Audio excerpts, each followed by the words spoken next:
Developing right now on Morning News Now, show of force in the nation's capital. This morning, National Guard troops out on the streets joining D.C. police, now under federal control after President Trump declared a public safety emergency across the city. Right now, this administration is focused on making D.C. safe and beautiful again. This is about the president playing king. Plus, the president set to talk with European leaders ahead of his face-to-face with Russian President Vladimir Putin. We will take you to Washington. Developing this morning, summer bummer, millions of people bracing for another day of relentless heat or torrential rain, with temperatures set to soar above normal in several cities. We are tracking it all. Also, disturbing new details of one of the deadliest school shootings in U.S. history. We will show you the body cam video just released. And SPF 0, a growing anti-sunscreen movement getting under doctors' skin. More on the trend that could put you at risk. I am a SPF 50 on the face every day kind of person. Do not take your medical advice from social media. We'll dig into that in a little bit. Good to have you with us this morning. I'm Joe Fryer. And I'm Savannah Slaughter. We're going to begin this Wednesday morning with the Trump administration's federal takeover of law enforcement in Washington, D.C. On Tuesday, National Guard troops began reporting for duty at the D.C. Armory. It's part of President Trump's directive to address crime in the nation's capital. He claims the city is being overtaken by, quote, violent gangs and bloodthirsty criminals. He made this decision to federalize the police department under the D.C. Home Rule Act, even though violent crime in D.C. is down 26% so far this year.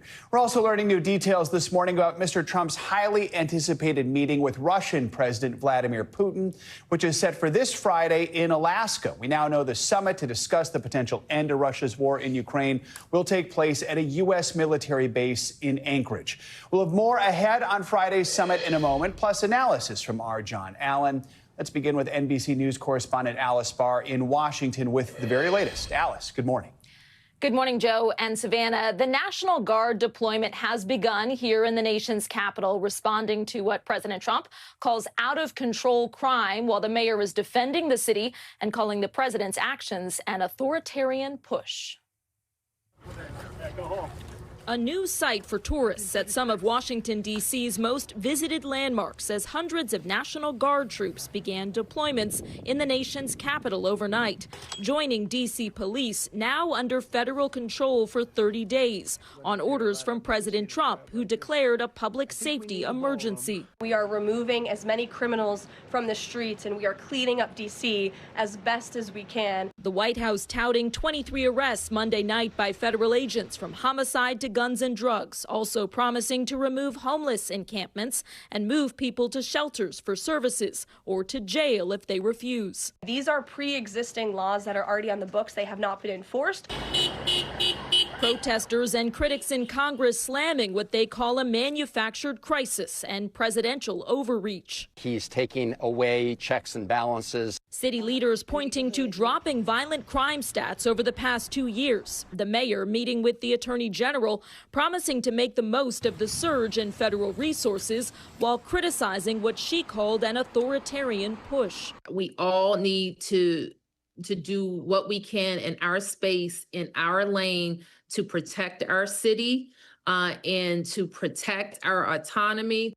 And Alice, you mentioned Mayor Bowser's meeting with Attorney General Pam Bondi. What more are we learning about that meeting? Yeah, Joe, certainly the mayor came out of that meeting saying that she wanted to take advantage of this surge in federal resources while it's here, that she believes that more can be done to tackle issues of crime in this city, and that if the federal government can assist with that, she's not going to turn it down. There's no question that she is walking a tightrope here. It is clear that a lot of people in this city see that crime is an issue that they want to have addressed, so she doesn't want to be seen as rebuffing that. She also knows the fact that President Trump has authority because of the way that the government is set up here in D.C., because of home rule, and she has frequently said that she wants to work with the president wherever she can in order to ensure that there are not these kind of serious rubs that could take away power from this city. But she also has many in the city who are objecting strongly to what's going on, and that's where you saw her say this is an authoritarian push and sharpening some of her rhetoric. Joe. All right. Alice Barr reporting from Washington. Alice, thank you. Thank you.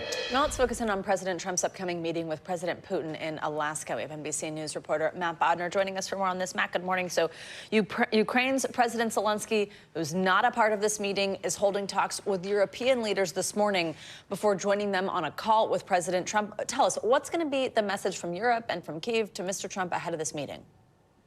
Well, basically, Savannah, the message that Zelensky and the Europeans are going to be hammering home on these calls today is as follows. More pressure must be put on Russia to force the Kremlin to take peace seriously. There are no signs that Russia is currently prepared to end the war, and that the only way forward is an unconditional ceasefire followed by negotiations for a final peace settlement that respects Ukraine's sovereign borders and provides security guarantees to Ukraine. The other essential message, probably the most essential message, is that we'll see today is this: no decision should be made about Ukraine without Ukraine, especially with regards to Russian efforts to change the borders by force. Savannah? Matt, we've also learned the venue for this meeting in Alaska is Joint Base Elmendorf-Richardson in Anchorage. We know the president's ultimate goal is to try and eventually bring about a peace deal with Ukraine. They don't expect a deal out of this meeting. So what is the White House aiming to get out of this meeting?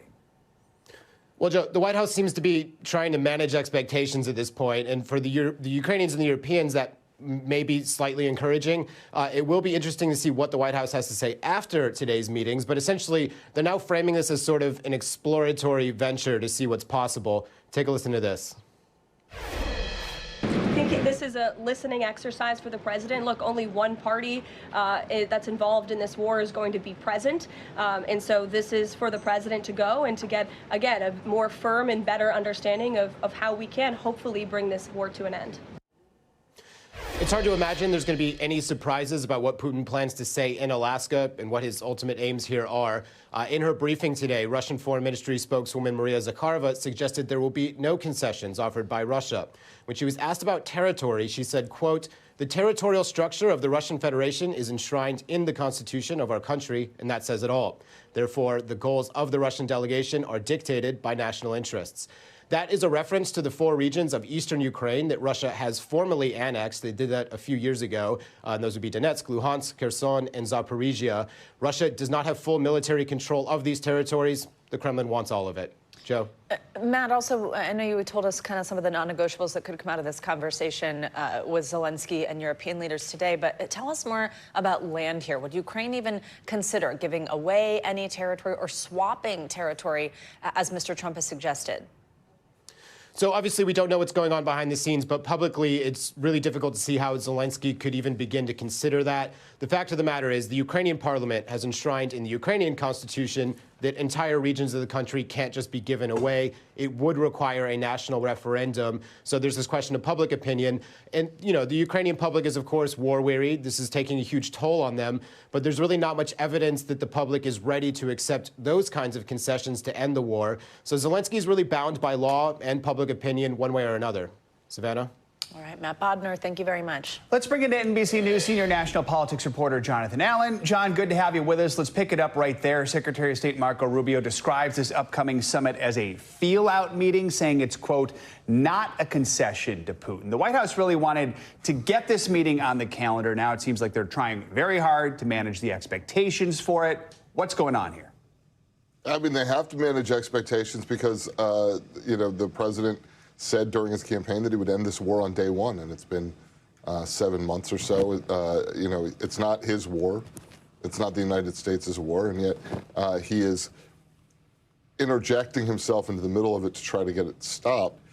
So I'm not surprised the Secretary of State is playing down expectations, or that Caroline Leavitt, the White House press secretary, is playing down expectations. And at the same time, they have a boss who has repeatedly promised that he's going to bring about an end to the war. As Caroline pointed out, there is only one party to the war that is formally invited to these negotiations. And, you know, I think the standstill has just been laid out already on this program, which is that, you know, in order to get Russia to stop, Ukraine would have to cede land. And it's not clear that in a peace negotiation now that they you know, that would stop Russia, and you know, number two, whether over the long term it would stop a country that has continued to attempt to annex parts of its neighbors.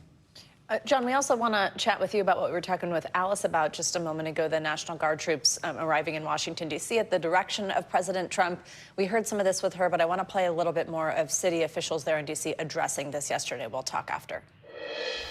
What I'm focused on is the federal surge and how to make the most of the additional officer support that we have. And we have been working collaboratively. I think this is going to be a good effort. It's going to be an effort that's supported by both teams, the Metropolitan Police Department, as well as our federal partners. John, Alice called it a tightrope, which I think was a great way to explain this sort of fine line the mayor walks as she attempts to work with the Trump administration and accept these additional resources. Walk us through some of your reporting. I mean, not only walking a tightrope, but doing while trying to juggle flaming swords and dodging, bats that are flying at her. I mean, this is a really tough situation for the mayor. The truth is that the president has the power to, call up the National Guard. He has the power to basically take over the D.C. police force, and the mayor can't really do anything about it. I think what's fascinating about what you've seen from her over the last, say, 48 hours or so is that she is both expressing the frustration of her constituents that the federal government is, effectively taking over law enforcement in the city, and also stopping short of being insulting to President Trump. So, she said that this is an authoritarian push, or that it's moving in an authoritarian direction. But she really has shied away from taking pot shots at the president himself. Part of that is that there's a lot at stake for her.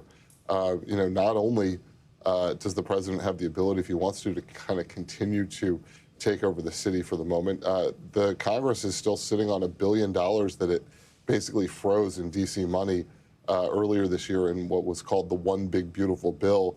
Lawmakers later said that that was a mistake. They didn't mean to do it.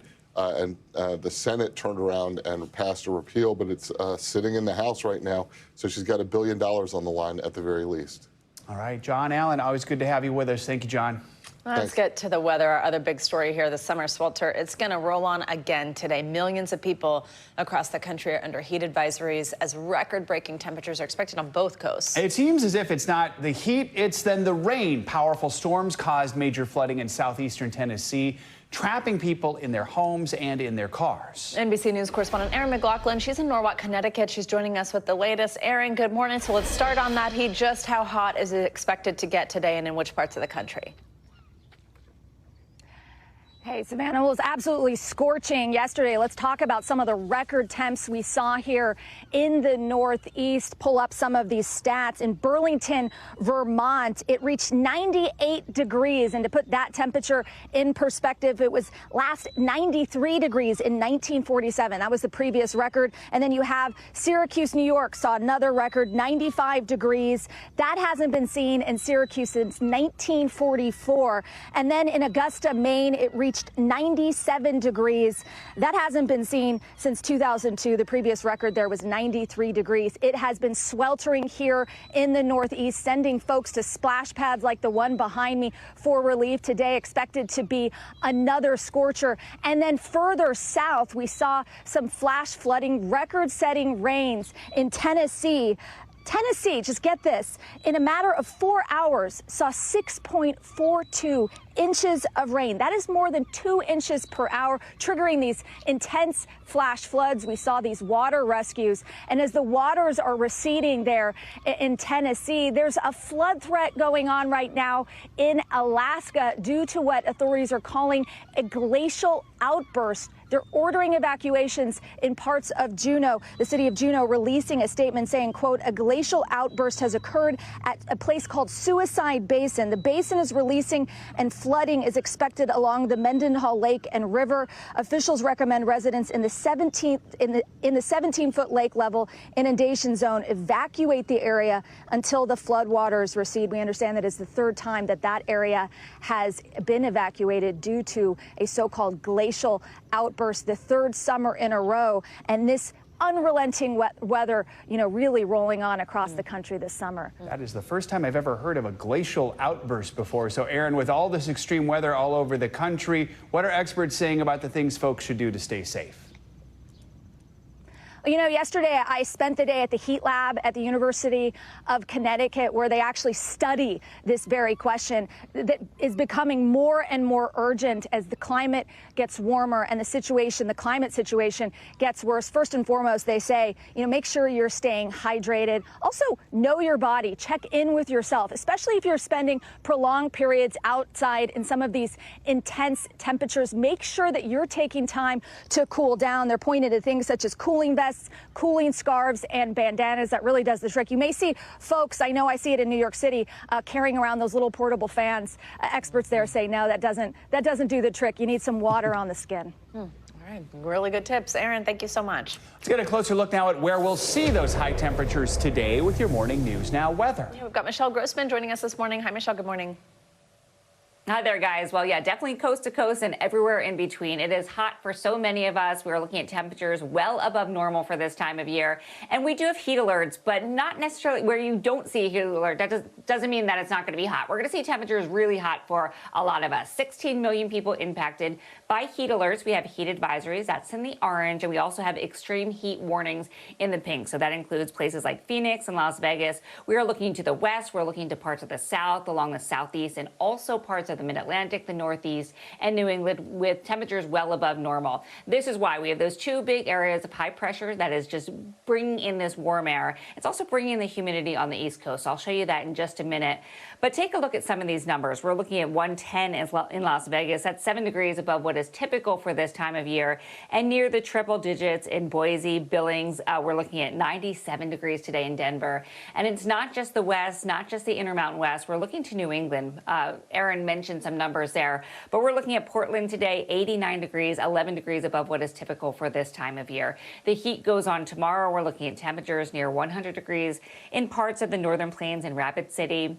We're looking at 97 on Thursday in Albuquerque, Dodge City. Temperatures also warm once again in New York City on Thursday. New York City, we're going to see 87 degrees and 90 in Roanoke. And I will tell you that the heat does continue into the weekend also. We have a cold front that's also moving across portions of the Ohio Valley into the Northeast. So with that heat and humidity, we're going to see scattered showers and storms. You can see all those colors on the map here. That's our futurecast showing us where we think we're going to see some showers. And with this, we're not expecting a high risk, severe risk, but we're expecting the chance for more flooding. So I do want to mention that we could see tropical downpours in some spots, especially in the southern Appalachians, guys, and that's really dangerous. We've seen picture after picture of flooding, and we're going to see that once again today. Remember, warmer air holds more water, and that's what we're seeing across the country. Back to you. Michelle, thank you so much. Thank you. Well, this morning we are hearing chilling new details about the suspect accused of killing 3 people in a shooting in a Target parking lot on Monday. Police in Texas say the accused gunman battled mental health issues and is now facing multiple murder charges. It comes as we are also learning more about the 3 victims killed in that shooting. Here's NBC News correspondent Priscilla Thompson with more. Harrowing new details in the shooting rampage at this Target parking lot that left 3 people, including a 4-year-old child, dead.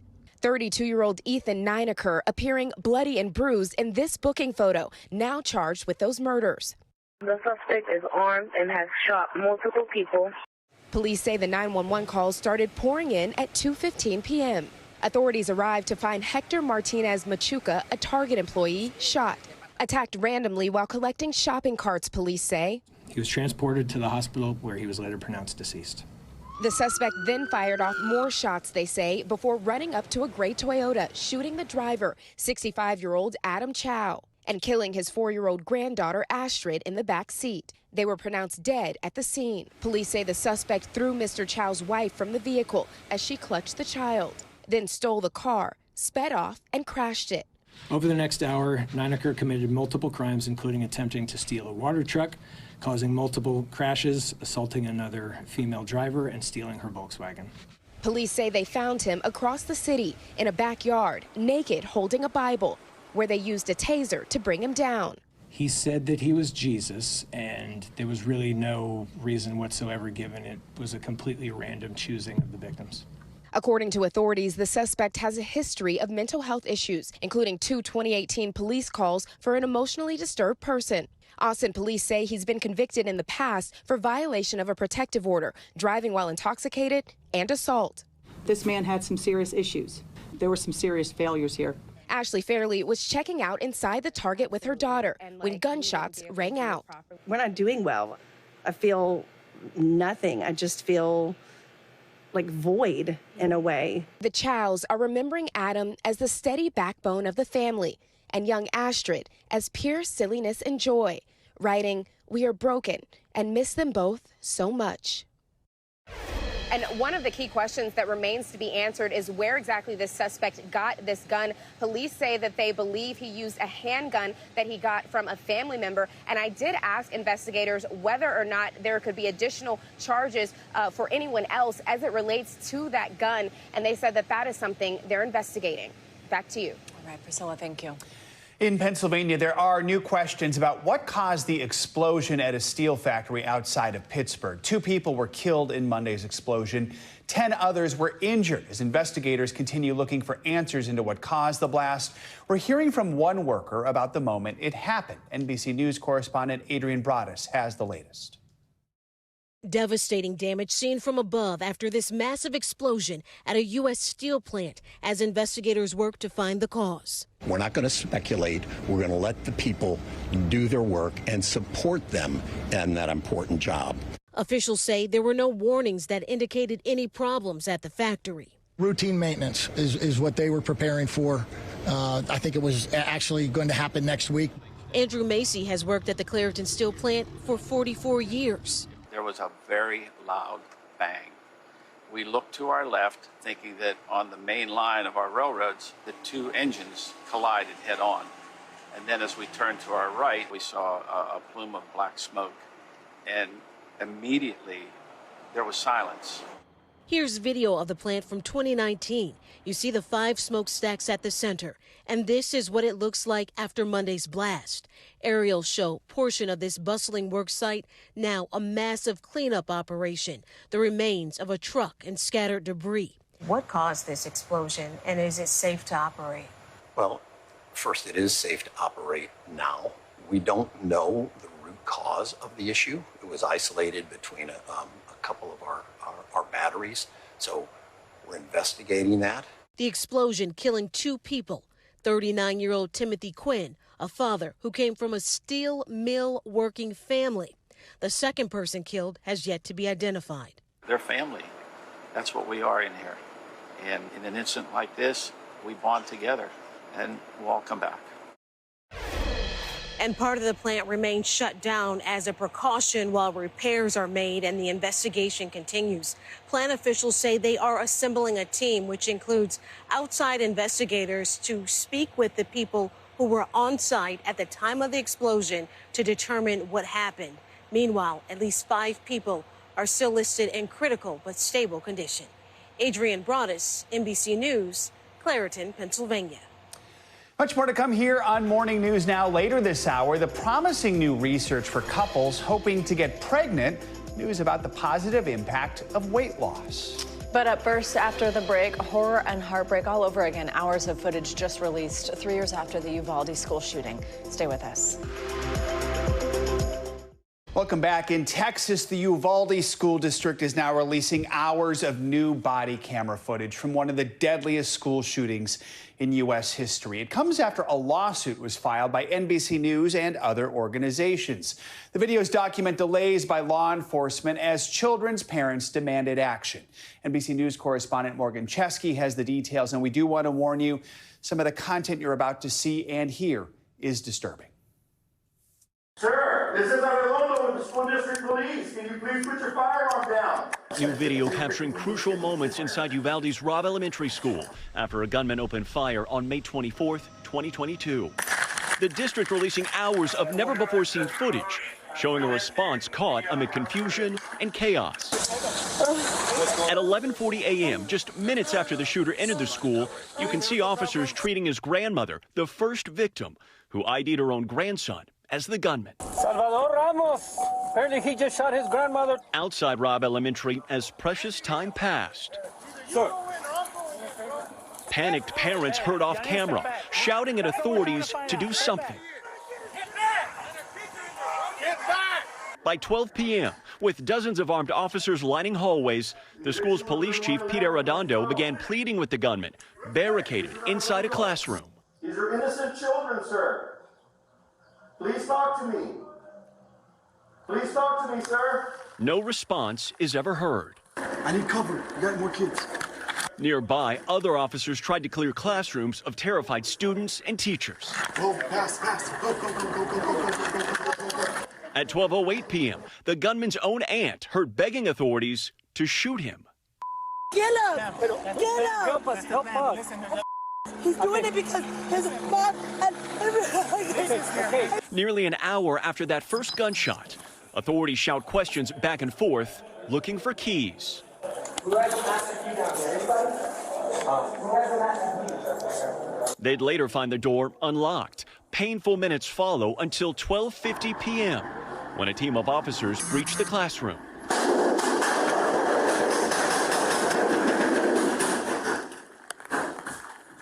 With the gunman dead, authorities frantically call for medical backup.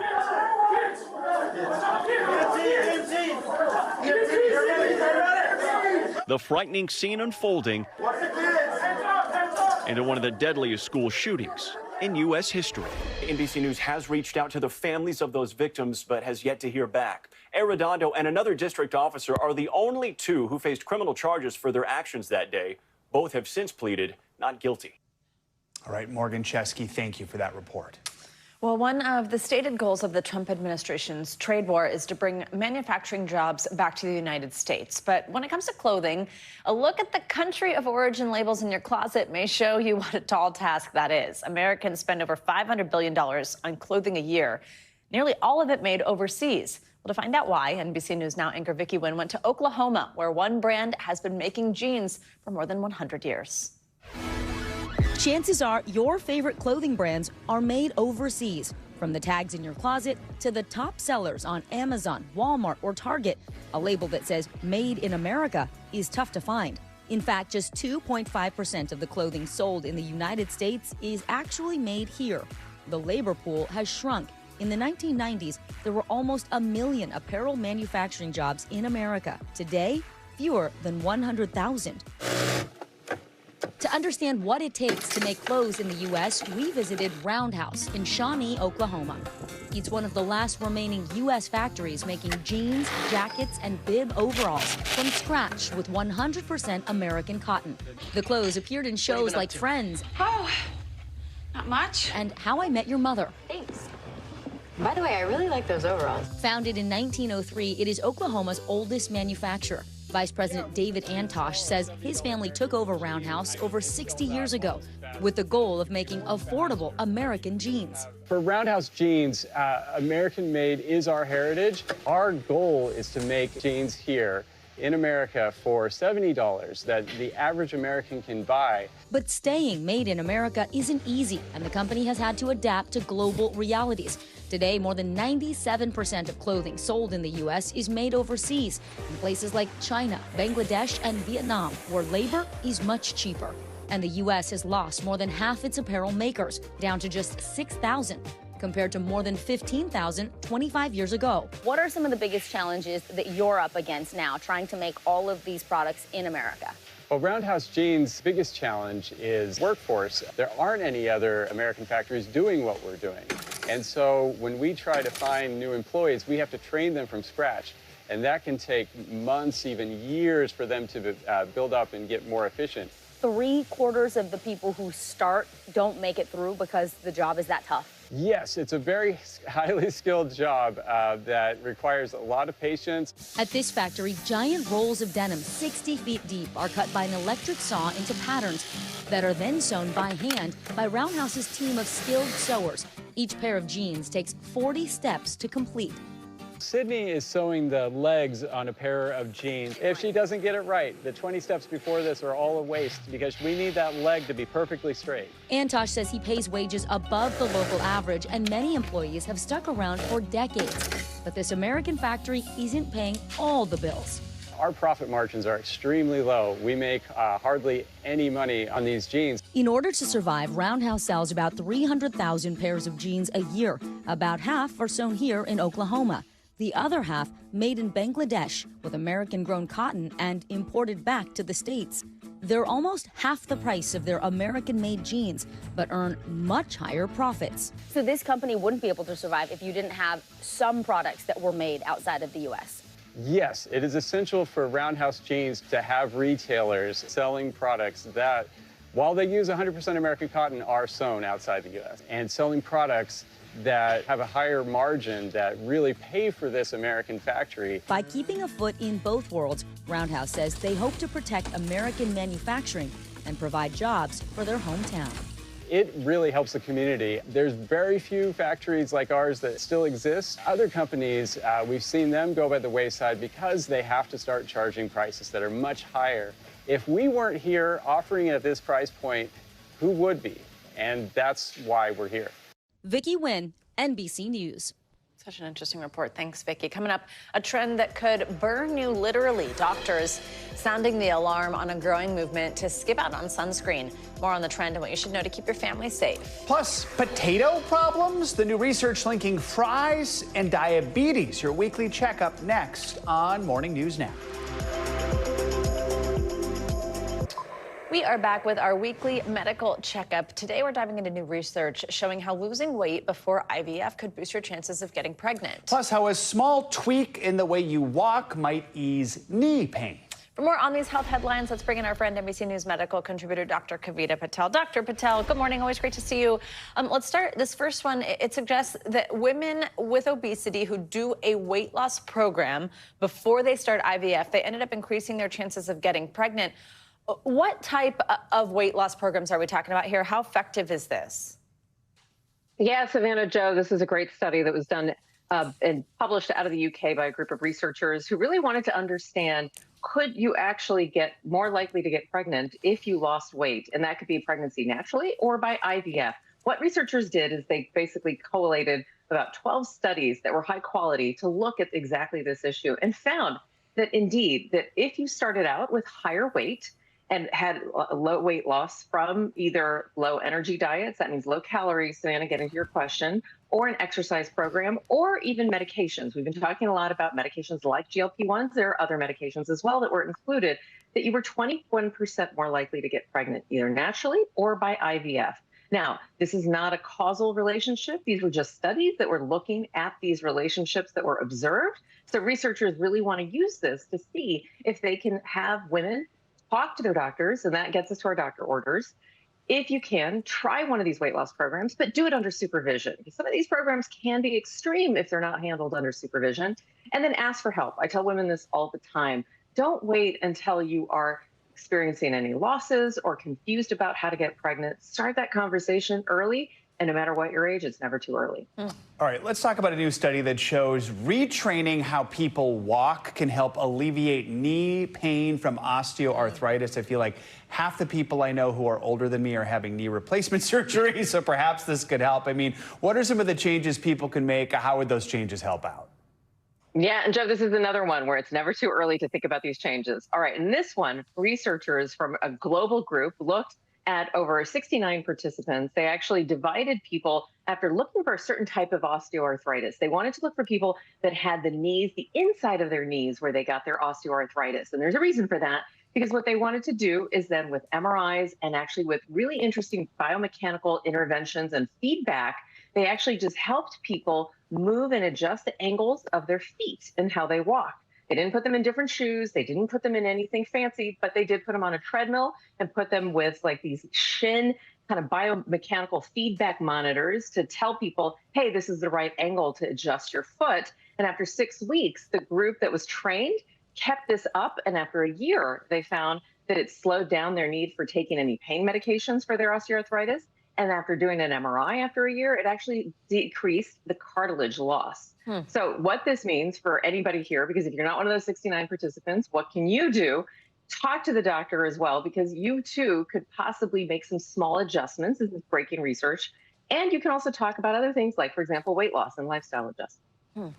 Doctor, last one here. Oof, we might all want to think about our I don't know if it's potato intake or fry intake, which is part of my question here. This new study linked weekly servings of French fries to a higher risk of type 2 diabetes. Is it that they're fried? Is it potatoes generally? What's the bad news? Yes, the bad news is a little bit of all of the above. Here, let's break down what researchers found. They followed 200,000 health professionals over 40 years. This is a pretty long time. And it hurts me. It hurts me because even 3 weekly servings of French fries could increase type 2 diabetes rates by 5%. And then if you actually had weekly servings of weekly servings of potatoes, 5%, weekly servings of French fries, 20%. This is even I have a hard time getting these numbers because I've had those weeks where I've had a French fry as a side with some of my salads or with a sandwich. Yeah, so you're kidding me? A Caesar salad, French fries, and a martini is the adult Happy Meal. Great combo. Yes. That's right.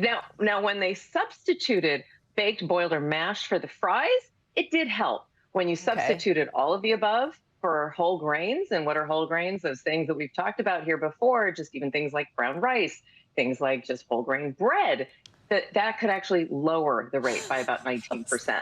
The largest platter of fries I've ever seen, we just showed. It's really hard for me, I know. So the orders here are pretty darn simple. Skip the fries and actually do what you can to think about the food prep. So even if you're walking into a restaurant, one thing I recommend is that we all got snuck up with those, hey, there's a side of fries, go ahead and add those on. Try to think about, all right, I know I could add the fries onto that. What is it that I really want? And if I'm only going to have fries when they're really good, are these the fries I want? That's what I would tell people to do. Be pickier about your fries. Really raise your fry bar. And I'm assuming the news is the same for a tater tot. That's not a good It is, unfortunately. I know. I wish I could substitute. Now, air fries and some of these other options can help. But at the bottom line, potatoes, as you questioned, can increase the type 2 diabetes rates over time. So we want to make those healthy swaps wherever we can. All right. Sweet potatoes could be your friend, too. Dr. Patel, we didn't love that one, but we appreciate you coming here. Thank you. Thank you. All right, we're going to stick with medical news and take a closer look at a growing movement that has doctors really worried. More and more people are avoiding sunscreen. Yeah, a lot of this is happening on social media. Users they're pushing back against dermatologists and health experts' advice on if sunscreen's good for you, creating content promoting everything from DIY sunblock recipes to claims that you can train your skin to handle more sun without protection. Well, health experts, they're not liking this. They are warning that avoiding sunscreen increases long-term health risks, of course, like skin cancer. All right, joining us now for more is cosmetic dermatologist Dr. Michelle F. Henry. Dr. Henry, good to have you with us. Let's talk more about what's driving this anti-sunscreen movement. Obviously, social media is playing a huge role here. Why are dermatologists so concerned? So we're very alarmed. 1 in 5 Americans will have skin cancer in their life. So for us, this is critical, and it really can't undo decades of life-saving education. When we look at social media, social media really rewards bold, contrarian health claims. And this really pushes people to really misinterpret scientific information. And I say we're really in an era where we have lots of information, not a lot of education. A lot of patients don't know where to go to really appropriately vet that information. And we're also in the era of clean beauty. This huge marketing push has made a lot of patients believe that natural is better. And I tell my patients that arsenic is natural. Snake venom is natural. It's not really about what's natural. It's about what do we have data on that can really keep you and your family safe. You know what? I love that. That's a really good way to put it that I think would make a lot of people think twice. So let's just clear it up right now. Is there any doubt that sunscreen is safe, no matter what's in it? So, the sunscreens that we have in the United States are safe. Part of why we don't have as many sunscreens as other countries is because the FDA considers sunscreen a drug. And we have 2 categories. We have chemical sunscreens, which are made out of ingredients like avobenzone and homosalate. And then we have our physical sunscreens, which are made out of zinc and titanium dioxide. So we look at the chemical sunscreens, they absorb a bit into the skin and they convert that UV light into heat. Our mineral sunscreens completely just reflect that light. So those are considered completely safe. Now, the chemical sunscreens, we know that we get a little bit of absorption, but another misinterpretation of the science is that absorption means toxicity. And that is not the case. We've been using these chemical sunscreens for decades. And in decades, we would have seen cancers or a lot of these claims that a lot of the influencers are making. When we look at the absorption, we're just looking to see how we can keep the absorptions at levels that align with the FDA. That does not mean it's dangerous. So that's a little bit of misinterpretation of the data. So we do not have data on that. One filter that has really raised alarms is oxybenzone, and we're worried a little bit about endocrine disruption. In those studies, those were done in animal models, we're using far more than we use typically in patients and on individuals. And so something else I drive home to my patients, that the poison is in the dose, not necessarily the ingredient. And so this is all about healthcare literacy and making sure the dermatologists are at the table to educate. While we're talking about the FDA and ingredients, I know some experts have been calling for the FDA rules on what can go into sunscreen to be updated. They haven't changed since 1999, and we're lagging behind Europe and Asia in terms of what's available. Real quick here, what do you think of that argument? So I absolutely agree. You know, we are using 20th century rules for 21st century skin cancer.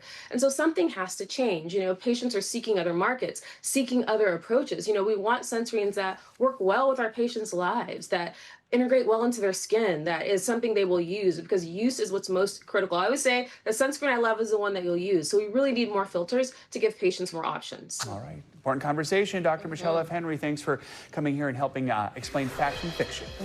Coming up, a trendy toy that is being targeted by thieves. Yeah, tens of thousands of dollars worth of these little guys, these Labubus, stolen. Now police say an organized crime ring is responsible. The latest on the investigation, that's next on Morning News Now. We are back with the summer's hottest toy that police say is now the central target of some organized retail theft crime rings. The wildly popular Labubu dolls are being stolen at an increasing rate, with authorities in some cases recovering tens of thousands of dollars worth of these collectibles. NBC News correspondent Camila Bernal has the details. Furry bodies, wide eyes, and a toothy grin, reselling for hundreds of dollars, and now a very obvious target. My Labubu got stolen. Someone stole my Labubu. Labubu, the summer's most sought-after toy, at the center of a crime wave. In Southern California, the thefts amount to tens of thousands of dollars. The latest in Chino, valued at approximately 30 grand. Police say they recovered 14 boxes of stolen merchandise that were soon to be resold and shipped all over the U.S. In La Puente, it was all caught on camera. The theft here also amounted to about $30,000 because while these Labubus can sell for as little as $30, they're hard to find and widely resold for much, much more. The fact that, some people think that, hey, it's just Labubus. No, it's more. It's organized retail theft. Connie Zuniga has spent over $5,000 amassing her collection, taking measures to deter thieves. You get these little, they're like little locks with a screw. So I will clip both of them on my purse. So that way they have a double lock. It's very sad because it kind of feels like they're taking a piece of a happiness, a moment, a memory. While the toys may be cute, the sheriff's department says they take the thefts seriously. Camila Bernal, NBC News, La Puente, California. All right, to money news now. Apple is clapping back at Elon Musk over an App Store AI back and forth. CNBC's Silvana Hanau is with us with that and other money news. Hey, Silvana. Hey, Steph. Hey, Joe. Good morning. Yeah, so Apple is denying Elon Musk's accusation. It favors OpenAI and ChatGPT in its App Store rankings, making it impossible for other companies to reach the top of the list. So in a statement to CNBC, Apple says the App Store is designed to be fair and free of bias, and it features thousands of apps through charts, algorithm recommendations, and curated lists chosen by experts using objective criteria. Musk hasn't provided evidence to back his allegations, but warns he could take legal action. Meanwhile, Match Group, that's the parent company of online dating services like Match and Tinder, has agreed to pay $14 million to settle a complaint by the Federal Trade Commission over deceptive advertising. So the FTC alleged back in 2019, Match misled users about guarantees, making it difficult for people to cancel, and unfairly retaliated against those who filed billing disputes. Under the settlement, Match will be required to disclose terms of its 6-month free subscription guarantee and provide simple ways for consumers to cancel their subscriptions. And the youth unemployment rate in China is so high right now that Gen Z job seekers are paying to pretend to work in fake offices across the country. So Fortune reports that as nearly as 15% of young professionals are still unable to find a job. They're meeting up at hotspots run by Pretend to Work company. So the faux working locations, these are popping up in major cities such as Shanghai and Chengdu. Now, they're paying up to $7 a day. And while that may not sound like much, well, China's average public sector annual salary is just shy of $16,000, guys. It's actually one of the saddest stories I think I've heard It's this morning. really sad. I know. Yeah, All right. for sure. Appreciate Thank it, you. Solana. Thanks. Got it. And coming up, a kindergarten teacher and her students getting a good start to the school year. I'm starting their whole educational foundation in kindergarten. They could love school, they could hate school, and it starts with me.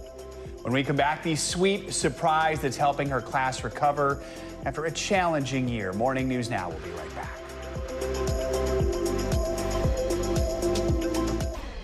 We are going to end this hour with a heartwarming surprise for one kindergarten teacher in New Jersey. She has been educating children for the last 15 years. And thanks to one of our sponsors, Welch's Fruit Snacks, we were able to help her prepare for this school year in a very special way.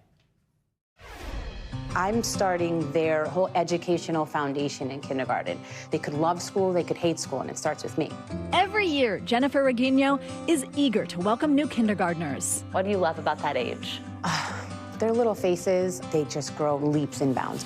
For 15 years, Mrs. Reguino has been setting up her classroom here at Hannah Caldwell Elementary in New Jersey, something that became a family tradition. I have my mom, I have my aunt, I had my dad. My sister has 4 kids, and now it's my own children. I imagine it also costs you some money. Out of my own pocket, yes. Hundreds, if not thousands of dollars a year.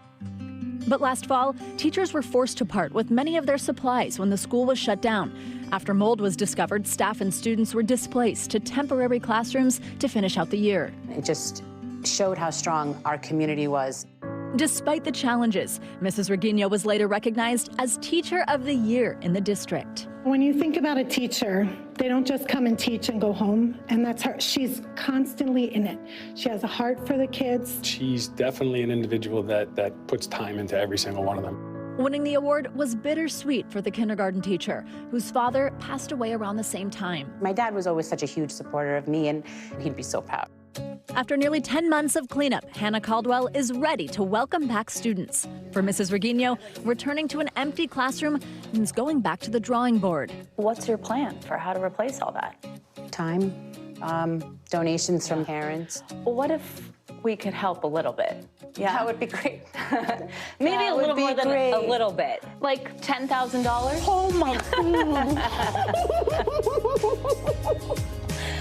From our sponsor over at Welch's Fruit Snacks. No. Their Thank You Teacher Sweepstakes. What do you think? No.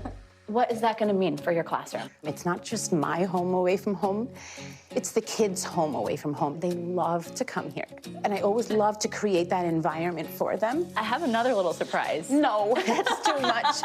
No, that's way too much. What about an interior design? No way! We brought in professional help, local designer Megan Pisano, who donated her services to bring Mrs. Reguino's vision to life. So you know what desks you want? Yeah, I don't want student desks. Okay. I love for them to have tables. Okay. Megan got to work. Finally, it was time for Mrs. Reguino to see her new classroom. And, like tradition, her family came along. Are you ready to see your room? Welcome, your new classroom. Oh my gosh. What do you think? Oh my God, it's beautiful. Wow. Come check out some of the different areas. Oh my goodness. Oh man. This is better than fantastic. I'm so grateful. This is, Megan, I don't even know. Come on over, family. What do you guys think? It's really beautiful. You have captured my sister in every sense. The family affair reminded them of their late father. What would he have thought of this? He would have liked to be on TV. He would have loved this for me.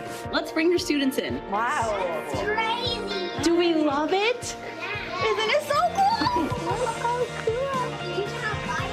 We love you, Mrs. McGee.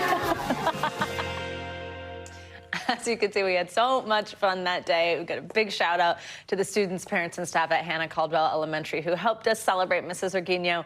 We should mention that our sponsor, Welch's Fruit Snacks, provided that school with that $10,000 classroom makeover, and they've partnered with Crayola for their nationwide Thank You Teacher Sweepstakes. And a reminder, in big ways and small, we can always be thanking our teachers for everything. So true, and helping out with your kids' teachers and their school prep, absolutely. Love to see that. That's going to do it for this hour of Morning News Now. Stay with us, so the news continues right now.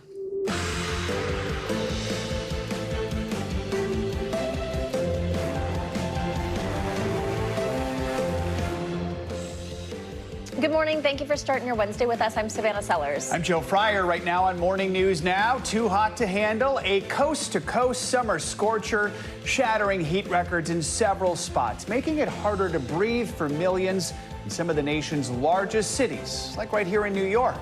Well, down south, folks in Tennessee drying out, a deluge of heavy rain giving way to some pretty dangerous flash floods. Our Michelle Grossman is tracking it all. She'll have an update on when cooler temps might finally prevail. Money moves, a fresh snapshot of America's fight against inflation, weighing on the minds of investors and consumers.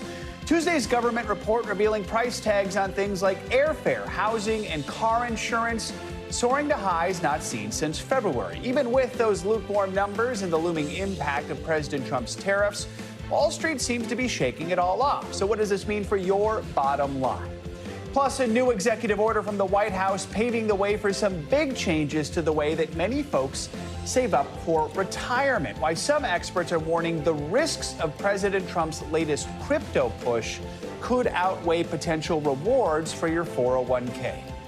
And you could call it the bread and butter of the summertime barbecue, the humble pickle, going from underappreciated condiment to bona fide obsession for Americans looking to pucker up. And yes, there's a pickle festival. I went to it. There were tens of thousands of people at the pickle festival. And there's like unusual items, right, that are going pickle. They are putting pickles in everything. Yeah. Ice cream, for example. There you go. All right. We'll bring that to you coming up there. Yep, there you see it right there. That was a sweet pickle dipped in candied sugar. Yep. What? Yes. Okay. Tom Hulu. Can't All wait right. to see. We'll get to that in a little bit. Let's begin with this round of weather heat alerts affecting millions of Americans. Forecasters say more records will break today, highs in some places reaching 10 to 15 degrees above normal. Yeah, and then from heat to rain, powerful storms caused flash flooding in southeastern Tennessee yesterday. Emergency crews in Chattanooga worked around the clock to help people trapped by the fast-rising water. NBC News correspondent Erin McLaughlin is in Norwalk, Connecticut, where it has been hot, hot, hot. She joins us with the latest. Hey, Erin, good morning. Hey, Savannah, good morning. That's right. Yesterday saw record-setting temps here in the Northeast, sending folks to splash pads like the one behind me for relief. Down south, it was all about the record-setting rain causing flash flooding in Tennessee as the summer of severe weather rolls on. Truck underwater. This morning, Chattanooga, Tennessee, drying out after flash floods inundated the city overnight. This big rig driving on Interstate 24 after the road quickly turned into a river. Another car floating in the water. Teams making water rescues, rushing residents to safety. This area getting more than 6 inches in just 4 hours. While the flood threat recedes in Tennessee, it's ramping up thousands of miles to the north. Residents in Juneau, Alaska, told to evacuate, with water from a nearby glacier threatening to overrun its basin. The so-called suicide basin has flooded Juneau before, washing this house away 2 years ago. Now the Army Corps of Engineers helping the town prepare for a possibly record-setting flood. Flooding fears even as the heat is the problem further south, with a coast-to-coast summer scorcher. It's just been getting hotter and hotter every year. Record-breaking temperatures bringing heat from the west coast all the way to New England. Temps soared to a record 100 degrees in Brownsville, Texas. 16 million Americans still under heat alerts today. I like to keep a lot of ice water on hand and also just helping each other out. Parts of Vermont issuing a burn ban, warning folks it's too hot and too dangerous for a campsite fire. Any one of those little embers floats away and it can trigger a much bigger fire. That fire danger is clear out west. Wildfires raging in multiple states. Firefighters battling flames in Colorado, where fire in Rio Blanco County has grown to the 5th largest in the state's history. It's a pretty challenging environment, and it wants to move. Now, there's some good news for the Northeast. Things are expected to cool down tomorrow and then again on Friday before heating back up for a brief time over the weekend. So if you are out and about, make sure you stay hydrated and check in on your friends and neighbors. Savannah. Absolutely. You too, Aaron. Get inside. Stay cool. Thank you. For more on the extreme heat we are feeling, let's get your morning news. Now, weather. Yeah, Michelle Grossman's with us today. Hi, Michelle. Good morning. Hi there, guys. Great to see you. And yes, we are going to see more of the same, as Aaron mentioned, from coast to coast. We are looking at temperatures well above normal for this time of year. In addition, we're going to see a flood risk once again, especially in the southern Appalachians. It's all due to the heat humidity that's in place and a long stretching cold front that's going to trigger some of these showers and storms. So you want to be on high alert today, especially in the east, portions of the mid-Atlantic, the northeast, into the southeast. And then notice back to the west in the northern plains, we're looking at PM storms. That's a chance for severe storms where we could see hail, the chance of a tornado, damaging winds there, and a fire threat once again in the Intermountain West. So sort of a repeat performance of what we saw yesterday. Here are the heat alerts. Aaron mentioned this, 16 million people impacted today. We have a pink area in the southwest. That's extreme heat warnings. That includes Las Vegas. It includes Phoenix, but we're looking at extreme heat in other places too. Where we don't have alerts, it doesn't mean we're not going to see those those temperatures soaring once again. This is why we have 2 areas of high pressure that's bringing in that hot air. We're going to see those temperatures soaring into the triple digits in Las Vegas. 110 today. That's 7 degrees above what is typical for this time of year. So in the west, we're looking at temperatures anywhere from 5 to 15 degrees above normal. In portions of the mid-Atlantic, the northeast, New England, we're looking at temperatures, same story, 5 to 15 degrees above what we normally see. So Portland, Maine, 11 degrees above normal. That's going to put you right around 89 degrees. So might as well be 90 as we go throughout this Wednesday. It's going to be hot once again tomorrow in some spots. But we will see some cooling conditions, as Aaron mentioned, also with that cold front moving through. When I say cooling, we're going to drop off a few degrees. We're not going to cool down. We are looking at temperatures still warm for this time of year, but a little closer to average. Low severe risk with this cold front, but we could see those tropical downpours, and that could lead to the chance of flash flooding, guys. All right, Michelle, thank you. Now let's head to Washington, where National Guard troops are reporting for duty following the Trump administration's announced takeover of D.C. police. That takeover is part of President Trump's push to combat crime in the nation's capital. Despite violent crime being down 26% so far this year, troops will be patrolling the streets of Washington for the next month. NBC News senior White House correspondent Garrett Haake has the latest. These moves by President Trump, including deploying the National Guard, have divided district residents and created significant political backlash. Democrats say it's all a distraction and a power grab from the president, but the White House hopes that a month-long surge of federal law enforcement and a new approach to policing here can make a serious dent on crime in a city that has long struggled with it, even if police data shows D.C. had already turned a corner. Overnight, hundreds of National Guard troops deployed across Washington, D.C., surging into the city to complement the D.C. police, now under federal control for 30 days. The Guardsmen taking up positions at some of the Capitol's most iconic landmarks, including the Washington Monument. But officials say most of them won't be armed or making arrests.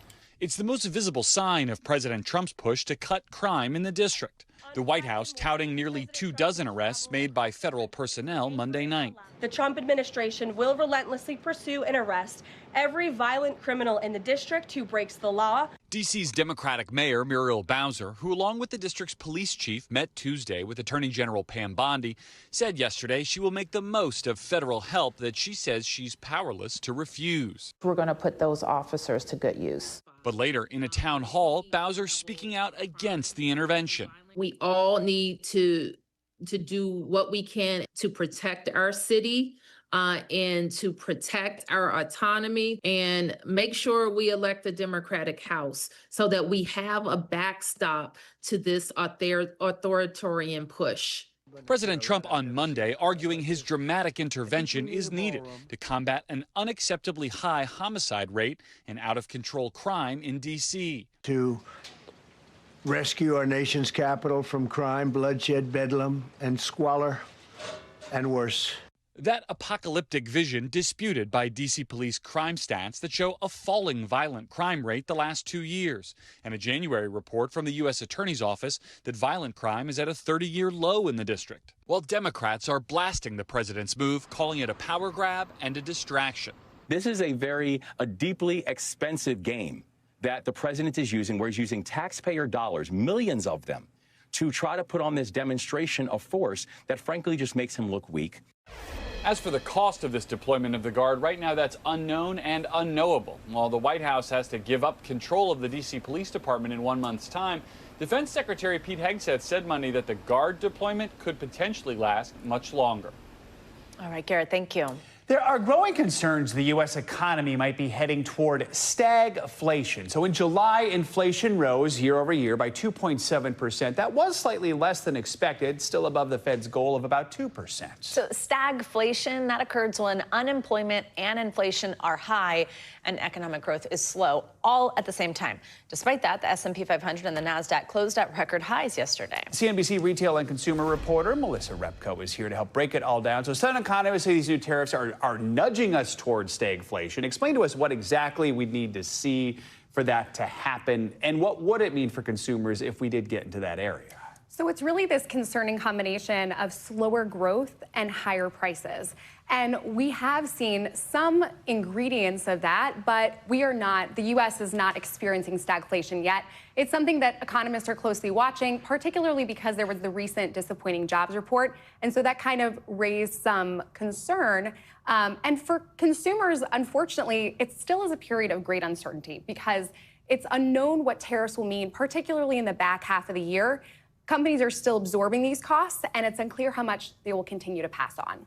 So we got this inflation report yesterday, but now there are some questions generally about numbers coming out when it comes to our economy. This is after our viewers probably remember the president fired the head of the Bureau of Labor Statistics. What do you think about these numbers? Can we trust them? What does this mean moving forward when it comes to any of these stats that make up the picture of the economy? There is a lot of uncertainty about the reliability of these numbers because of that firing, and I think it's maybe helpful to think of it as one data point among many.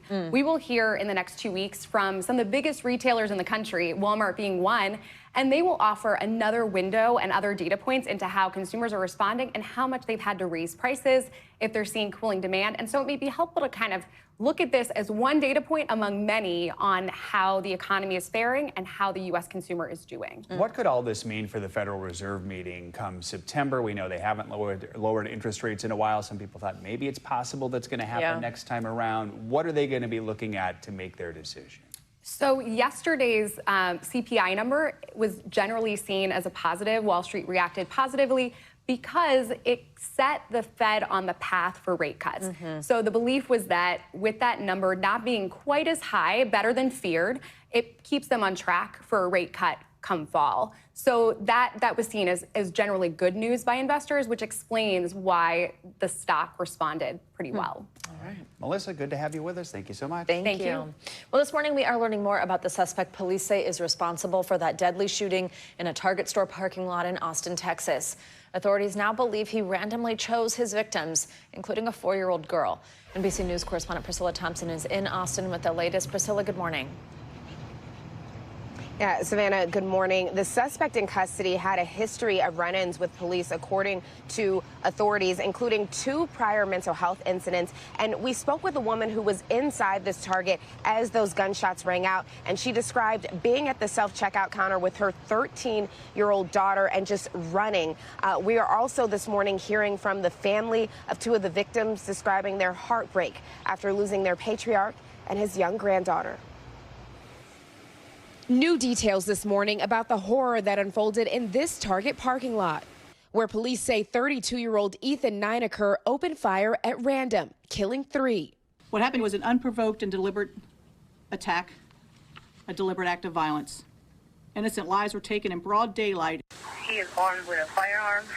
Nineker appearing bloody and bruised in this police booking photo. His deadly spree began, investigators say, when he shot and killed a Target employee who was collecting shopping carts. Authorities identifying the employee as 24-year-old Hector Martinez Machuca. 65-year-old Adam Chow was in his car with his wife and 4-year-old granddaughter Astrid. He then approached Chow's family vehicle, shooting and killing Mr. Chow and the 4-year-old before assaulting Mrs. Chow and stealing their gray Toyota 4Runner. He later crashed the stolen 4Runner, police say, before assaulting another female driver and stealing her car. The hunt for Nineker ended after witnesses called police to report a naked male walking through a backyard. He said that he was Jesus, and there was really no reason whatsoever given. It was a completely random choosing of the victims. Ashley Fairley had been shopping inside the Target with her 13-year-old daughter when she heard shots ring out. We just haul it to the back of the store because I'm not sure where the gunman is, and if there's shots, I'm trying to be just like a human shield behind her. Nineker now facing 3 murder charges. Austin police say he has a long rap sheet that includes assaulting a family member, driving while intoxicated, and a history of mental health issues that include multiple involuntary detentions. There were some serious failures here on behalf of, many when you're looking at potentially some mental illness there. This morning, the Chows remembering Adam as the heart of the family and young Astrid as pure silliness and joy, writing, "We are broken and miss them both so much." And a question on many minds this morning is how someone with Nineker's background and history was able to get their hands on a gun. And police say that they believe the suspect got that gun from a family member. And I asked police whether anyone else could be held accountable for that as it relates to that gun. And they said they're investigating. Savannah? All right, Priscilla, thank you. Nations across the globe are calling on Israel to allow unrestricted aid into Gaza. In a statement issued yesterday, Britain, Canada, Australia, and more than 20 other European allies said the crisis in the war-torn enclave has reached unimaginable levels. Amid warnings from aid groups of potential famine, the Palestinian Ministry of Health says at least 227 people have died from malnutrition since the start of Israel's war. They say that includes more than 100 children. The Israeli military branch responsible for overseeing aid into the enclave, it's called Kogat. They dispute those numbers. NBC News international correspondent Matt Bradley joins us now from Tel Aviv with the latest. Matt, good morning. So the statement issued yesterday by Western countries, not the first of its kind we've seen in recent weeks. Any chance it can lead to any change at all? I mean, what concrete action is being taken right now to try and get more aid into the enclave? Well, the Israelis have said that these sorts of statements come from Hamas propaganda, and we saw this a couple of weeks ago when a similar group of nations signed on to a statement saying that they wanted to see Israel change the situation in the Gaza Strip, where 8 people have died from malnutrition-related conditions in just the past 24 hours. This, according to Palestinian health officials in Gaza. So we're continuing to see the situation deteriorating, and all of these nations are calling for Israel to adopt a new policy to flood the Gaza Strip with aid. We've also seen, of course, several leaders of G7 nations and European countries saying that they will recognize a Palestinian state, which is a big symbolic move, but an important one.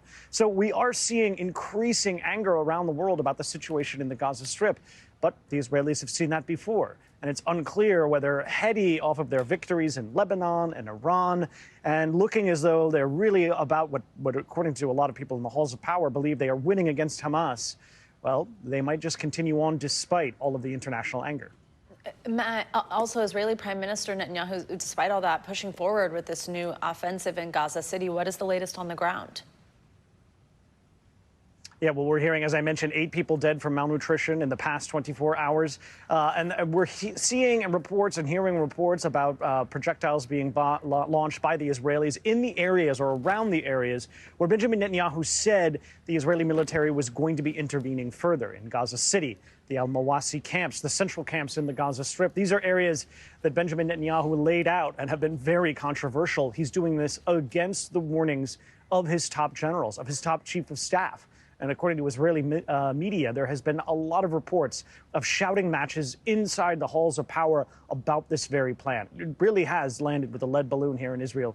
We've been seeing protests and a lot of concern that there aren't going to be enough troops to call up to try to fill the ranks for this ambitious new approach to ending the conflict in the Gaza Strip. One of the main things we're hearing here, especially from family members of those hostages still in the Gaza Strip, is that they're worried that their loved ones could very much be in danger because of this. Matt, in a press conference yesterday, the U.S. State Department did not condemn Israel's killing of those Al Jazeera journalists in Gaza City earlier this week. What did we hear in that news conference, and what's the significance of not condemning those deaths. Well, it just goes to show that the State Department is doing what they've been doing for a long time, and even under the Biden administration previously. They will agree with these Israeli assessments until they are shown evidence otherwise. And they've said that the Israelis are looking into this situation, that the Israelis had evidence that this young man who was working for Al Jazeera was also a Hamas operative.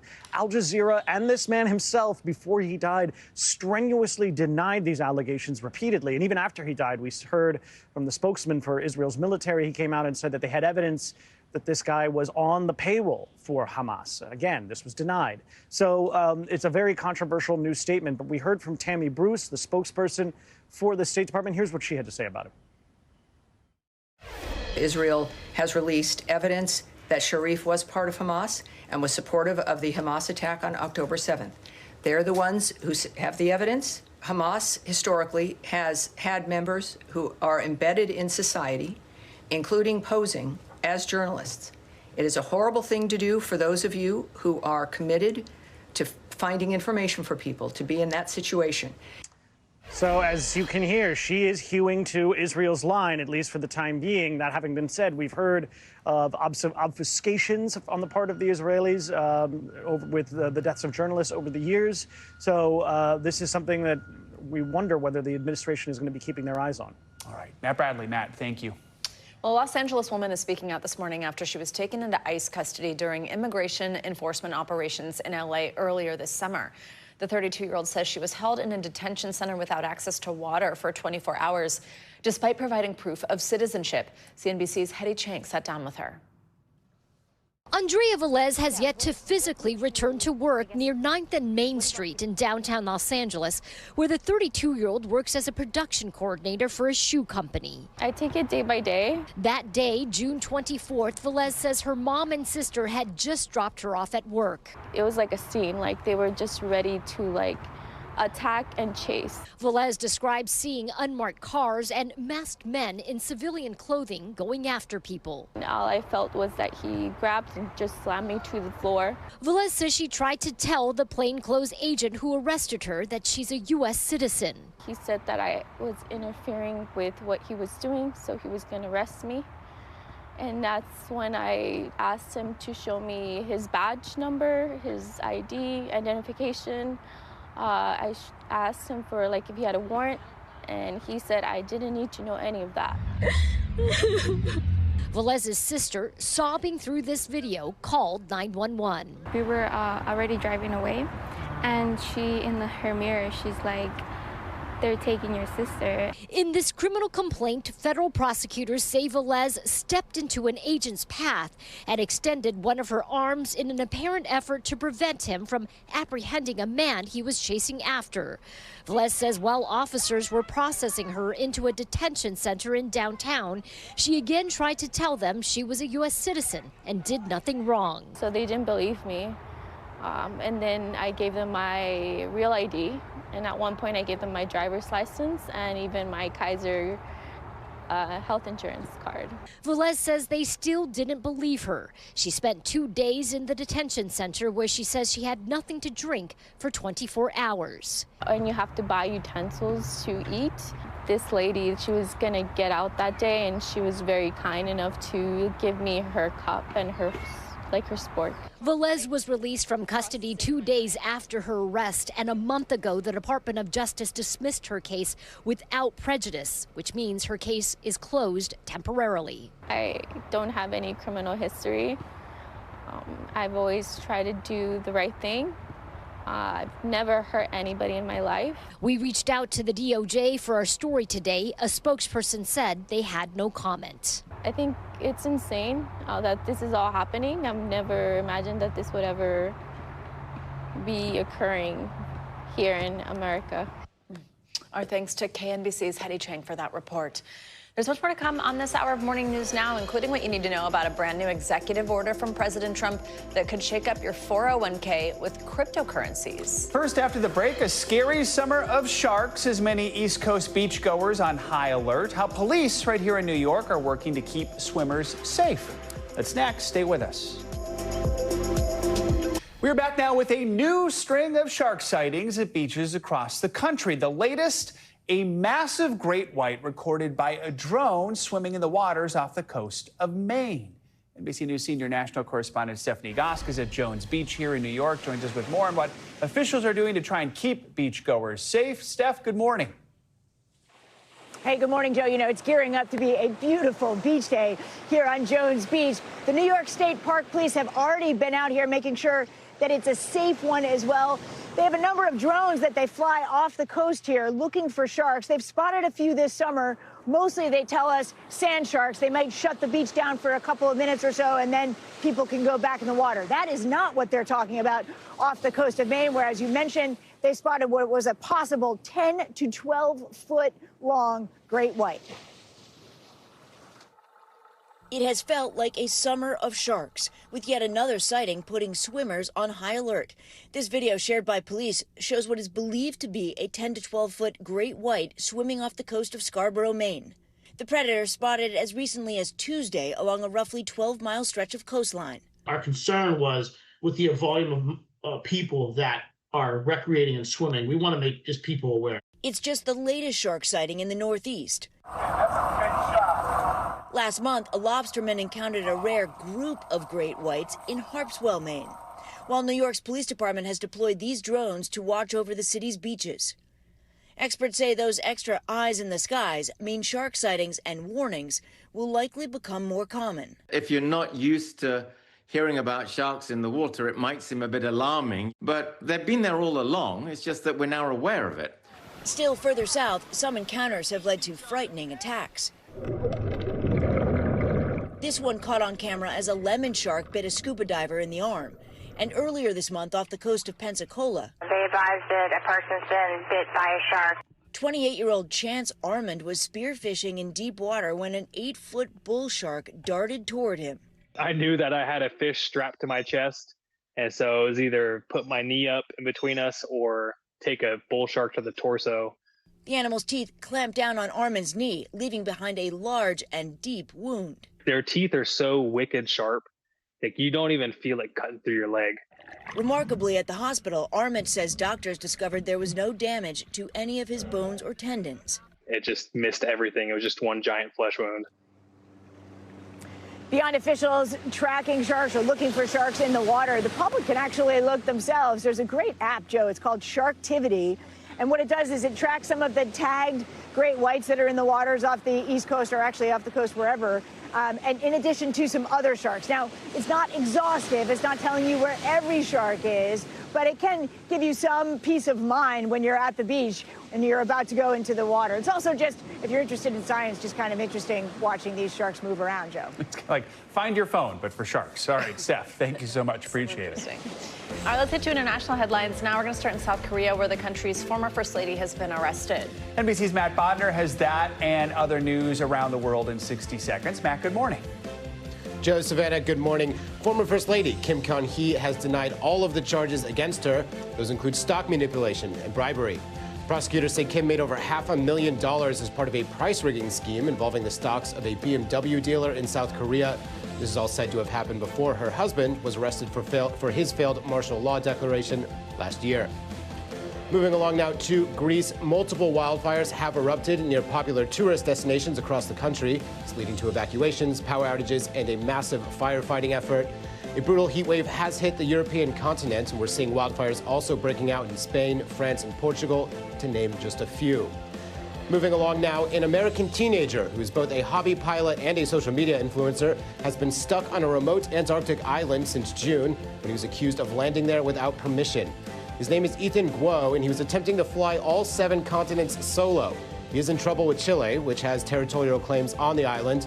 On Monday, a judge agreed with his lawyers to let him go on condition that he donates $30,000 to child cancer research, leaves Chilean territory, and does not return for 3 years. But he did land on Antarctica, technically. Back to you. Thanks, Matt. Thank you. It. Coming up, a high-stakes week for President Trump as he prepares to go one-on-one with Russia's Vladimir Putin on American soil on Friday.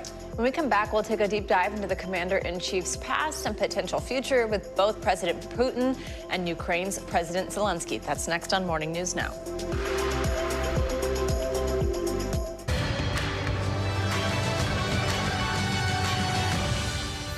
We are back now with a closer look at what's making news in the world of politics this morning. We're going to start with some potentially contentious changes at one of the country's leading cultural institutions. NBC News Chief Capitol Hill correspondent Ryan Nobles joins us now. Hey, Ryan, good morning.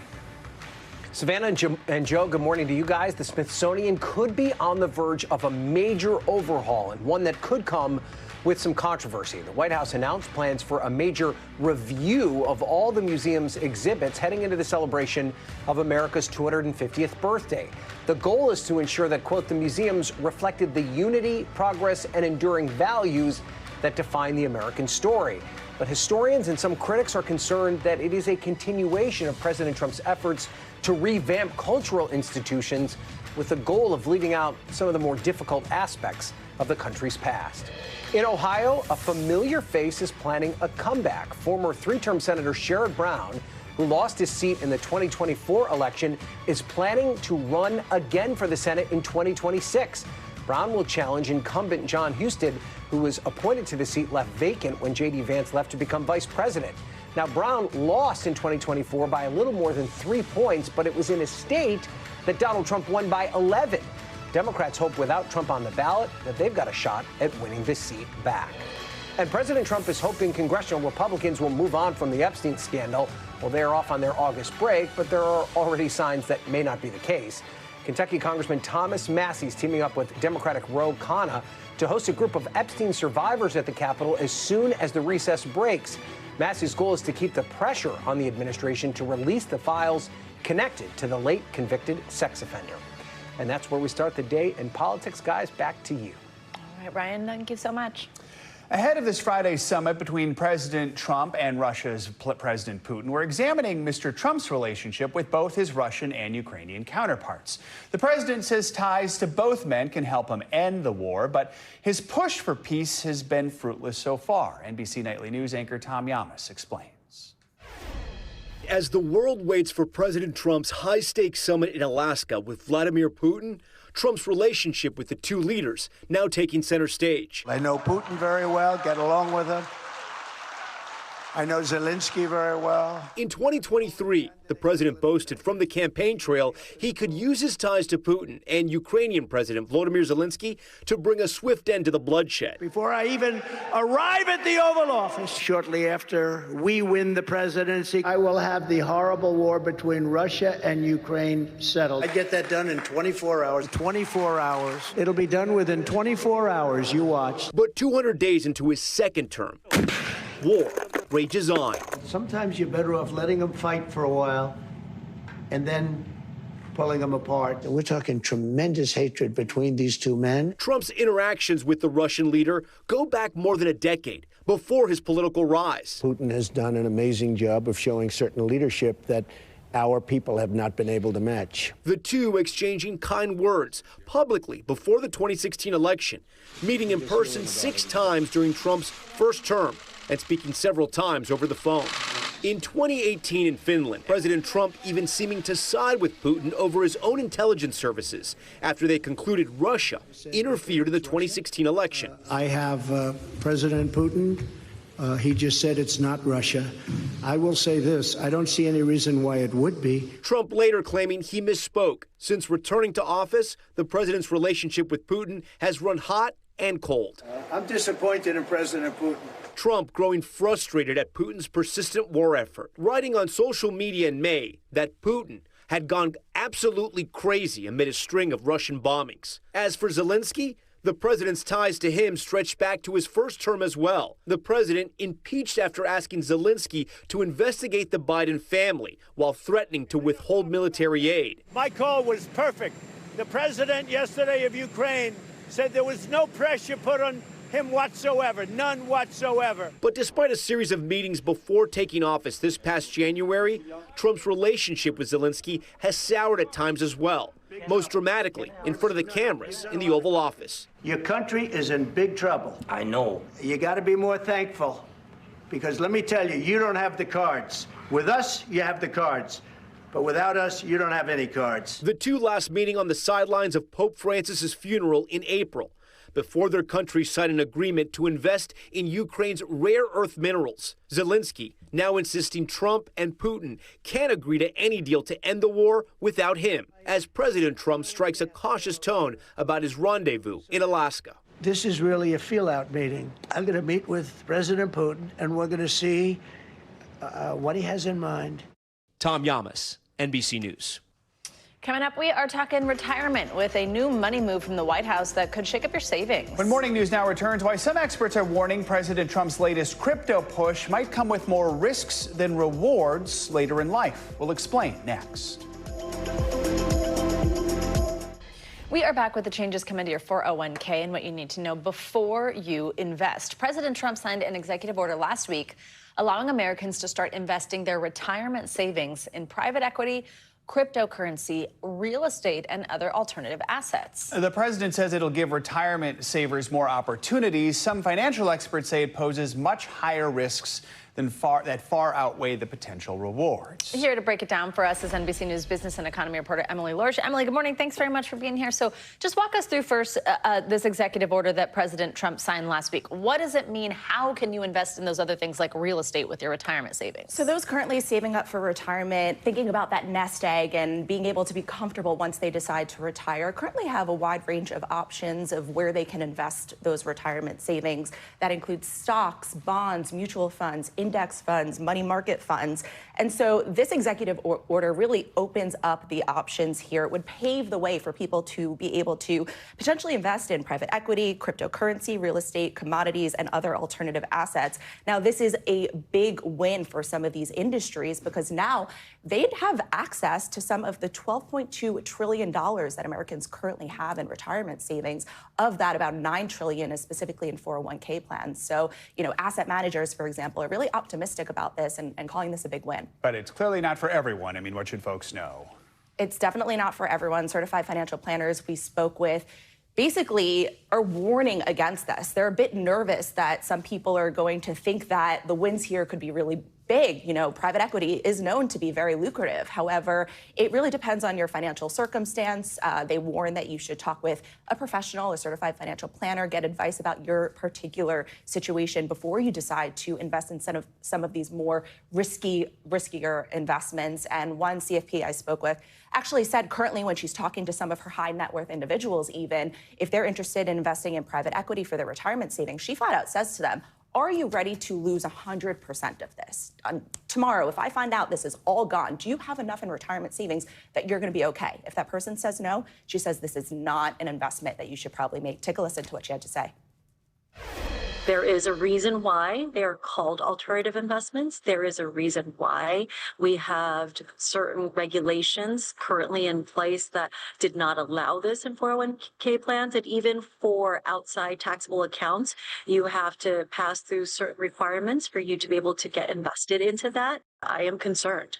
I am concerned for our investors who don't quite understand what this might mean and impact them. And they think that because it is being allowed that they should do it. What are the other downsides beyond that, Emily, to investing like this? Typically, these types of investments come with higher fees, limited liquidity, and also a lack of transparency here.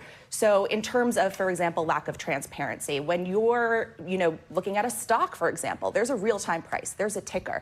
When you're investing in a private company, there's not that real-time price, and you're not able to get the same information that you're able to get publicly available for a company that's traded publicly, that's on the stock market.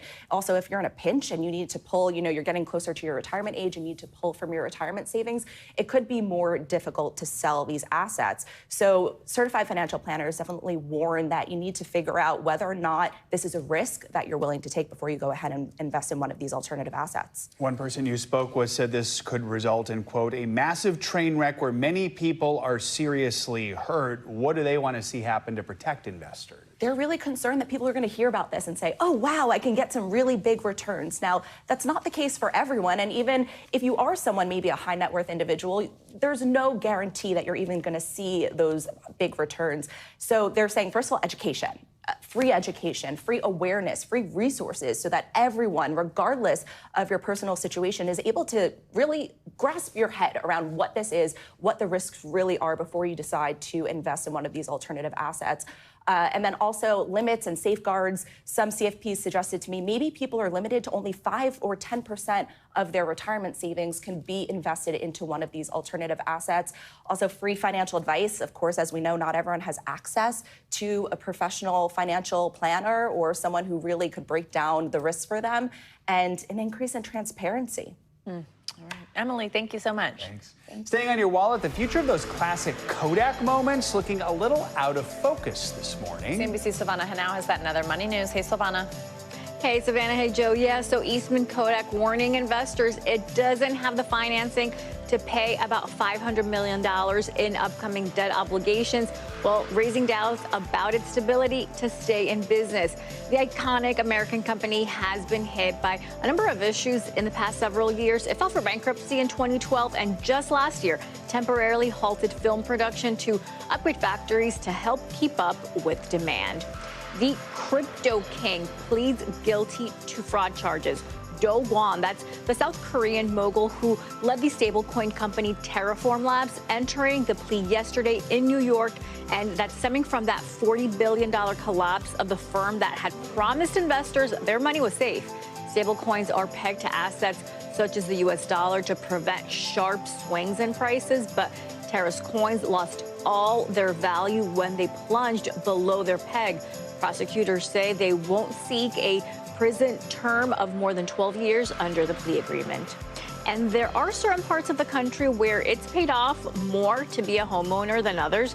So a new Bankrate study shows West Virginia has seen home equity growth more than quadruple since 2020. States in the South and Midwest, those are among the leaders in average home equity growth over that same period. Now, Louisiana and Washington, D.C., those are the only two areas that saw a decline. Bankrate estimates the average amount of equity gains in each state by comparing the average home value against the average mortgage balance using data from Zillow and Experian, guys. All right, Savannah, thank you so much. Got it. All right, well, with NFL preseason games in full swing, it means the return of football Sundays is just around the corner. But this morning, we're going behind the scenes with one of the league's best teams who got some help from one of the all-time Olympic goats to teach several players how to swim. Team is also my husband's favorite. Here's Today Show anchor Craig Melvin with more.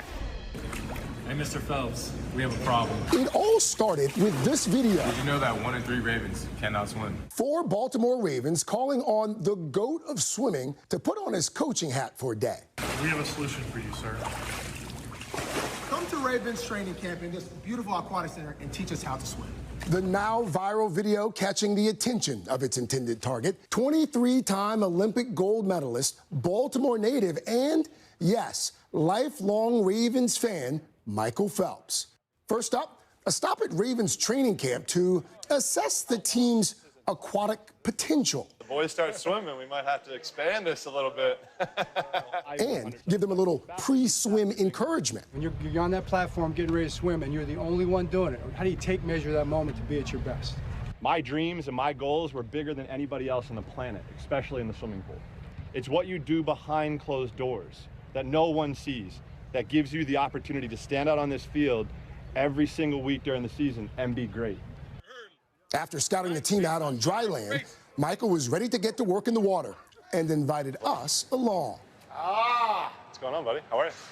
Mr. Phelps, good to see you again, Mike. You too. You are a proud son of Baltimore. Had the Bills or the Chiefs called and said, hey, Mike, could you teach us? Would the response have been the same? Probably as long as the Ravens were first. How do you go about teaching 80 or so professional football players how to be safe in the water? Start with baby steps. Look, I know it might sound crazy, but try just blowing bubbles in the water. Become more vulnerable. I think that's something that a lot of people are afraid of. Jump right in. Literally jump in. Come jump in with me. I love that even after all these years, when you talk about swimming, your eyes still light up. Yeah. When I came into the pool today and looked up there, I still have a handful of those pool records. Are you still up there? Oh, yeah. From 02, 01, 03. I spent a lot of time in this pool, and it just brings back memories. Phelps has been a water safety advocate for years, launching the Michael Phelps Foundation in 2008 to help kids and adults learn to swim safely. And the stakes could not be any higher. Drowning is the leading cause of death for kids under 4 and the second for kids ages 5 to 14. But it's not just a problem for children. 40 million American adults do not know how to swim. This issue is a personal one for Phelps, a father of 4 who remembers the fear of his first swim lesson all too clearly. When I first got into the water to swim, Miss Kathy was my teacher, and I didn't want to put my face under. Michael Phelps was afraid of the water. Yes, me, Michael Phelps, afraid to put my face into the water. But naturally, you overcome those fears based off your confidence and your comfort level in the pool. That confidence is exactly what Ravens' Kyle Hamilton and Ronnie Stanley hope to build, not just for teammates, but for fans watching too. We think it's a life skill that everyone should have, and we want our teammates to be able to have that skill, and maybe it'll save someone's life one day. Were you aware when you guys posted the video just how many adults can't swim, especially like guys who look like us? I feel like you're growing up in the inner city, there's not a lot of pools. You're growing up in a country club, you're probably going to learn how to swim pretty easily. Growing up near the coast, probably going to learn how to swim. It's just where you're at, who you're with. You're a pretty prolific swimmer? I'm faster than him. That's I don't think he is. We race in the pool after practice. I have a faster time, so I have the on record. The Ravens aquatics team arrived ready to go. There's no better teacher than the world's greatest Olympian, Michael Phelps. So, big round of applause. Well, I just want to say, number one, thank you guys. When y'all posted this video, it was incredible. And Michael brought the famous Miss Kathy, his very first swim coach, to help. I'm hoping that everybody is kind of brave enough to give it a try. And let's get in the water and let's learn how to swim. Joining the water rookies, 10 kids from the Boys and Girls Club learning right alongside the pros. Suck your belly button in.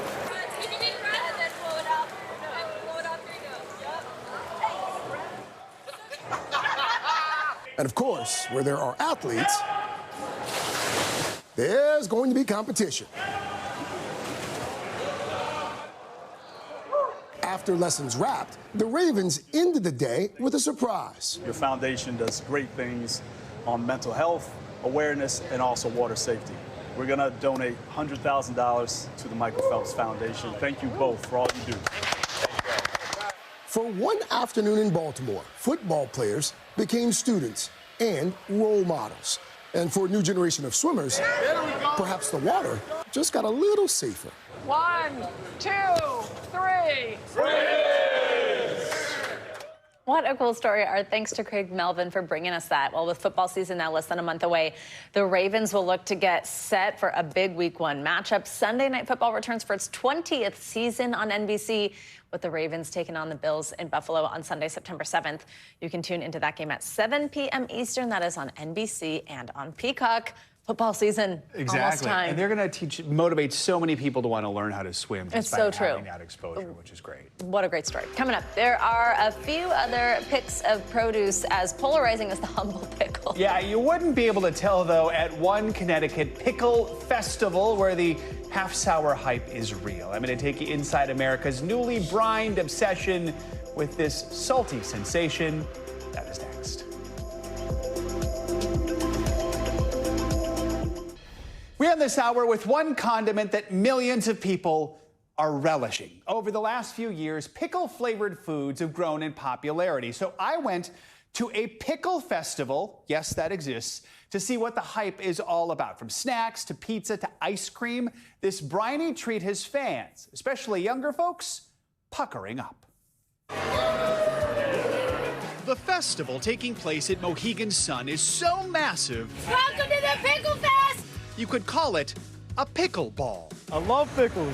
A love so deep, some here are literally in a pickle. When a cucumber marinates in the brine long enough, it becomes something glorious. This is the Connecticut Pickle Festival, attended by more than 30,000 people. Does it blow your mind? It does. Brines my mind. Here, Peter Piper picked a peck of pickled, well, everything. From pickle pizza. So the pickle chips are kind of like pepperoni, right? Yes. Heated in a wood-fired stove. Delicious. Who knew pickles were so good on everything? To dill pickle ice cream that's cool as a cucumber. You say this is best with peanut butter on top? Yes. It's a craze popping up all over. In the grocery aisle, you'll find Flamin' Hot Dill Pickled Cheetos and Heinz Pickled Ketchup. Burger King recently served pickle fries, while pickle orders on Grubhub jumped 89% in 2023. This year on Top Chef, one challenge actually featured a 5-course pickle menu. Always been a pickle girl. The ingenuity knows no bounds. It's a pickle lover's dream. Austin Monet's concoction is a giant dill wrapped in a fruit roll-up, then doused in Nerds candy or Fruity Pebbles cereal. These flavors kind of go together, don't they? They're kind of good, right? Yeah. And if that's not sweet enough for you, we sugarcoat them with very hot sugar. Try the trendy Tong Hulu method, candied pickles. A sweet pickle has never been sweeter. Social media is fueling the fad, with pickle content on TikTok scoring 9.6 billion views. Pickle lover Selena Gomez recently posed with this birthday cake and made Jimmy Fallon sample a snow cone flavored with, you guessed it. As for Gen Z, one survey found 20% of them consider their love for pickles to be an obsession. This is a young crowd, right? This is a young crowd. This is your Gen Z crowd. They all want anything pickles. They are ambitious. They want to try stuff. So they're taking pickle risks. They're taking pickle risks. Though Gen BC liked them too. Legend has it pickles were part of Cleopatra's beauty regimen. Speaking of, this is the Sean's Pickle Soap. Lisa McMurray made more than 300 of these soaps for the festival. It's the biggest hit I've had in 21 years. Are you surprised by that? I am, because I never thought people were going to want to smell like a pickle, but they do. Proof that pickles are kind of a big deal. Google tells me search interest in pickles spikes every July, hitting an all-time high this year. The top trending pickle-flavored item they searched for, cotton candy, followed by popcorn. A couple of the most popular questions people asked: does pickle juice help with a hangover? And how much pickle juice is too much? How about a pickleback shot?